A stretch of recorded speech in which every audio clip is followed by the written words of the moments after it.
මේක ඔයා දැනගෙන ඉන්න ඕන iPhone ටිප් එක. දවල් වෙලාවට අපි ෆෝන් එකේ brightness කොච්චර වැඩි කරා ඒ මදි වගේ නේද? ඒ වගේම රෑ වෙලාවට ඔයාලා lights නැති තැනක ඉද්දි brightness කොච්චර අඩු කරත් ඒත් වැඩි වගේ නේද? එහෙනම් මේ settings ටික දැම්ම change කරගන්න. මුලින්ම settings වලට යන්න, පහළට ගිහින් display and brightness කියන එකට යන්න. මෙතන තියෙන true tone කියන එක off කරන්න. මේ feature එක අපි ඉන්න environment එකේ විදිහට brightness and colors වෙනස් කරගන්නවා. ඒක නිසා මේක අපිට ඕන වෙන්නේ නැහැ. දැන් මෙතනින් back වෙලා accessibility වලට යන්න. දැන් පොඩ්ඩක් පහළට ගිහින් face ID and attention කියන එකට යන්න. මෙන්න මේ attention and aware features කියන එකත් off කරගන්න. මේකෙන් කරන්නේ අපි screen එක දිහා බලාගෙන ඉන්නවද කියන එක check කරන එක. ඔයා screen එක දිහා බලාගෙන ඉන්නේ නැති වුණොත් මේකෙන් phone එකේ brightness අඩු කරනවා. දැන් මෙතනින් ආයෙමත් back වෙලා display and text size කියන එකට යන්න. දැන් මේකේ යටම තියෙනවා auto brightness කියලා එකක්.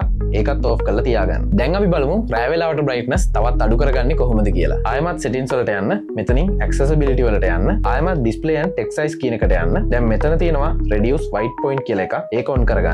දැන් අපි brightness අඩුව කරොත් කලින්ට වඩා සෑහෙන්න screen එක dim වෙනවා අපිට බලා ගන්න පුළුවන්. මේ වගේ තවත් useful video එකකින් ඉක්මනින්ම